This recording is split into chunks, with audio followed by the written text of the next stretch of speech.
Hello, this is David and welcome to Make Me Proud, the video series sharing the story of my campaign to become a better sprint swimmer. And today I'm at the Plymouth Life Centre because I've been invited down by none other than Sonny Trigg A.K.A, the swimsuit guy, for some coaching. I'm super excited to see what I'm going to learn through these coaching sessions because remember, Sonny has coached some real top tier swimmers, including Olympic athletes. So if you would give this video a like, I'd very much appreciate it. And remember to subscribe to my YouTube channel and follow my Facebook page so that you know of whenever I upload any new videos.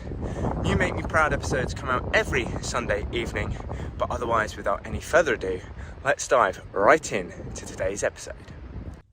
So in part 4 of this 3-part mini-series, we are going to be looking at dives and turns. Yes, I did originally intend for my learnings from Sonny only to encompass 3 separate videos. However, upon completion of them, I still felt that there was a little bit more information for me to impart in this regard, and it's on the topic of starts and turns. So looking at dives, first of all, what Sonny really instilled in me is the need to get yourself set up on the blocks correctly, and there are a few things that you need to think about when doing that. The first is to get a nice knee bend on the front foot, because this is really going to help you spring off the blocks and get enough force so that you can fly through the air as far as you possibly can. So getting a good bend on the front knee, as much as is possible. I think it was approximately about 90 degrees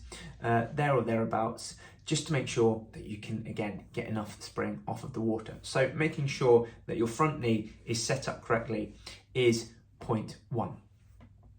The second point to that is then having high hips. So it's all very well, getting set up with your bent knee, but also you want to be bringing your hips up as high as you can feel a bit of a stretch, and therefore this is something that you may want to leave until the last few seconds when you're on the blocks, just because if you do it too early, you can get a little bit stiff, you can get a little bit of fatigue, and so when the buzzer goes, you can find yourself not reacting as fast as you want to. However, nice high hips as well, which again is going to help you generate that force forwards and propel yourself into the air and then into the water. And then similarly, once the buzzer does go, ultimately you want to be mainly pushing from your hips. One sort of bad habit that I've gotten into lately is really trying to generate force using my arms. So in trying to throw those backwards, push against the block. However, in focusing on that, I've really failed to focus on actually generating force where it's actually going to matter most, and that is from the legs. So it's pushing as much as you can through the legs, through the block, again, to generate as much force as you can to, get as much distance through the air as possible. And once you have initiated that push, you really want to flick both your face and head up for a split second, just to make sure that you get that trajectory right. You're getting a nice flat trajectory off of the blocks, again, so that you get as much time in the air as possible, because air is less dense than water. You're going to travel quicker through the air than you are through the water. So as much distance as you can get through the air as possible is going to benefit your swim time, bringing it down. However, one point to note there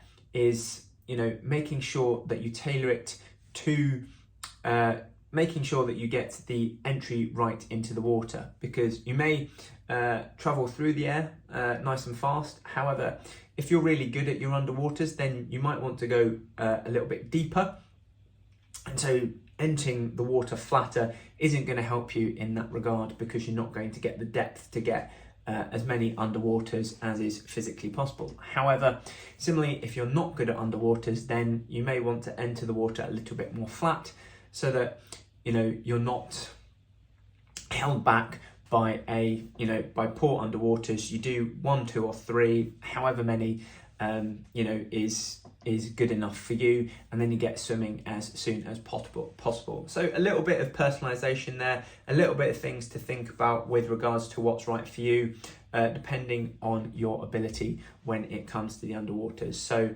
you know, getting that entry right is very important for me. I'm not very good at underwaters, so a shallow dive for me is best. So I get a few kicks in there, and then I'm up into the swim as much as possible. And similarly as well, generating force forward, having momentum forward when I break out is really going to help me in that regard, as opposed to going too deep where, you know, if you're good at underwaters, then you know, that may be more advantageous to you. So that is what I learned with regards to dives. Moving on to turns now, and as you approach the wall, you know, you really want to be attacking the wall as much as possible. The quicker you go into the wall, you know, the quicker that you are going to come out of it. And how you initiate the turn, whereas I've been bringing my head down to my chest in order to initiate the turn, instead you kind of want to initiate with both the head and the chest going into it. I think that's because it creates a bigger lever to help get more water over the top of you, to really swing your legs over. Naturally, you want to bring your legs nice and in. This wasn't you know, too much of a big talking point for me because I was doing this already. And then once you flipped over, you don't want to pause on the wall at all. Once you've got your angle of trajectory right, and again, this is another thing that's important and something that you want to tailor with regards to how comfortable you are with underwaters, is that level of trajectory, but then pushing through the wall, you know, as soon as you are at the right angle. So again, you know, I want to keep it nice and shallow because my underwaters aren't so good, but people that are good at underwaters may want to go just that little bit deeper so that they can take advantage of their superior underwater swimming capabilities. So making sure not to pause on the wall. Once you have flipped and you're in position ready to turn, you know, you are initiating that push off the wall as soon as you possibly can, and you know, you're pushing through the wall to generate as much force off of it as you possibly can, because, you know, turns, with the exception of dives, are the point at which you are fastest in the water. So it's really important that you take advantage of these, you know, both of these, because, you know, it's really going to bring your times down. So focusing on these key drills is really important for freestyle swimming, especially, you know, the shorter the distance, where, you know, you've got finer margins of victory and closer, just faster events overall.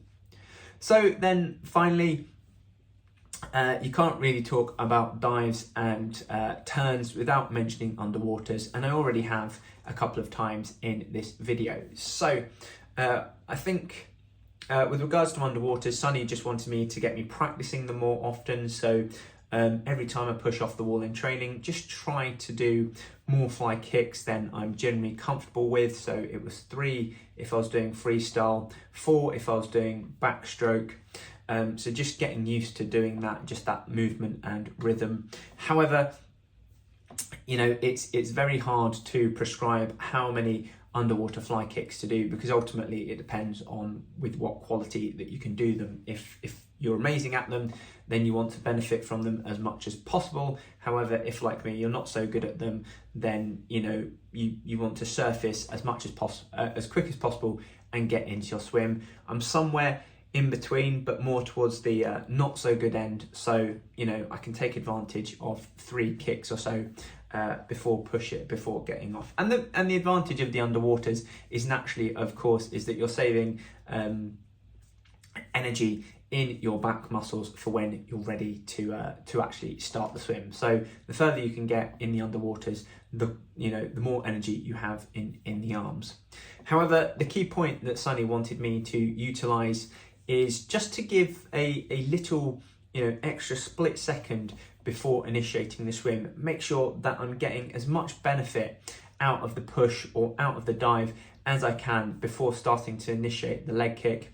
I've got a habit of starting this a little bit too early, and again, because my underwaters, my dolphin fly kick isn't so good, you know, I lose some of the benefit that I gain out of that. So it's just to have a little bit of patience before initiating that fly kick, just so I can get as much benefit out of, you know, that the fastest point in the race is when you've just pushed off of the turn, or, you know, just dive into the water. So just to wait that little second longer until you feel yourself start to slow down, and then initiate the acceleration through the fly kicks. So that is it with regards to what Sonny taught me with regards to start and turns. So I promise you that this is the final episode with regards to what Sonny has taught me. I've got nothing left to impart on you. However, once again, it was such an incredible experience being coached by Sonny for those 3 seconds. I learned so much in those 3 sessions. So please do check out his training programs and, you know, get involved with him, because, you know, he really does know his stuff, and he's really helped me to improve my swimming so far. So I'm really excited to see how this is going to play out in a competition. First one is next week, the Adam Peaty race meet in Sunderland. So super excited to see how much better I'm going to do in these events. I've got 50 fly and 100 free coming up. Couldn't enter the 50 meters freestyle, so a little bit gutted about that, but still 2 races to check out how well Sonny's advice is going to benefit me. So do stay tuned for that. That will be up next Sunday, but otherwise, thank you very much for watching. I've been David Westcough, and I'll see you again next time. Subscribe to my YouTube channel and follow my Facebook page so that you know of whenever I upload any new videos. Similarly, who else might enjoy this video? Please share in the swimming fun by either tagging them in the comments below or clicking on the share button. Otherwise, check out westcough.com.